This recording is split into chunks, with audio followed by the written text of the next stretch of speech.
warahmatullahi wabarakatuh. Perkenalkan, saya Sri Sintaram Hawa dari Teknologi Hasil Pertanian Fakultas Pertanian Universitas Muhammadiyah. Nah, di Indonesia ini banyak sekali sumber daya alamnya yang dapat kita manfaatkan sebagai sumber pangan di kehidupan kita sehari-hari. Salah satu komoditi yang dapat kita manfaatkan adalah ubi jalar ungu.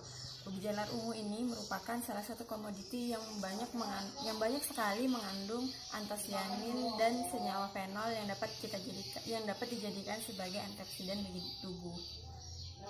Nah, menurut penelitian Frutu dan kawan-kawan, ubi jalar ungu dapat dijadikan sebagai pangan fungsional karena beberapa kandungannya seperti beta karoten, antosianin, kemudian senyawa fenol, kemudian ada lagi serat pangan dan nilai indeks glikemiknya. Nah, kira-kira apa sih fungsi dari antosianin? Antosianin sendiri memiliki kemampuan yang tinggi sebagai antioksidan karena kemampuannya menangkap radikal bebas. Selain dapat menangkap radikal bebas, antosianin juga memiliki kemampuan untuk menghambat peroksidasi lemak, penyebab utama kerusakan pada sel yang berasosiasi dengan terjadinya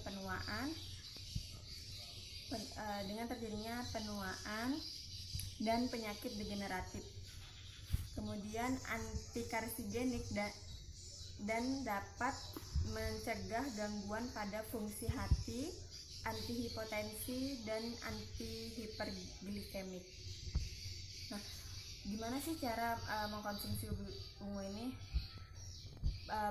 Di kalangan masyarakat sudah banyak yang mengkonsumsi ubi jalar ungu ini dengan berbagai macam olahan, seperti dibuat stik, diolah menjadi keripik, diolah menjadi selai, saus dan lain sebagainya.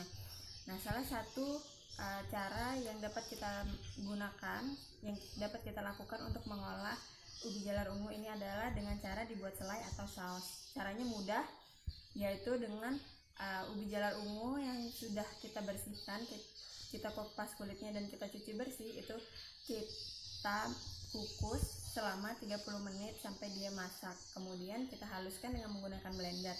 Setelah itu baru kita masak. Nah, perbedaannya jika kita membuat selai dengan saus adalah jika kita membuat selai, kita tinggal tambahkan gula sesuai dengan tingkat kemanisan yang kita inginkan. Sedangkan kalau kita ingin membuat saus, di sini dia menggunakan 2 tahap ya pemasakan. Yang pertama itu setelah dihaluskan itu ditambahkan dengan bumbu yang sudah halus. Bumbu yang sudah halus itu seperti bawang merah, bawang putih, kemudian penyedap rasa dan segala macamnya. Setelah itu dimasak hingga 15 menit. Setelah 15 menit kemudian ditambahkan lagi beberapa rempah seperti jahe, kemudian cuka. Nah, setelah itu dimasak hingga 5 menit. Setelah 5 menit kemudian diangkat dan didinginkan. Nah, bagaimana sih cara mengkonsumsi olahan ubi jalar ungu ini? Gampang banget. Kita tinggal menyiapkan makanan utamanya seperti roti atau makanan-makanan yang biasanya disajikan dengan menggunakan saus ataupun selai dari pada umumnya. Nah, sekarang kita ini menggunakan saus dan selai dari ubi jalar ungu. Sebenarnya cara penggunaannya sama aja seperti cara penggunaan saus dan ubi ungu pada umumnya. Mungkin segitu aja video dari saya, semoga membantu dan bermanfaat buat teman-teman di rumah. Assalamualaikum warahmatullahi wabarakatuh.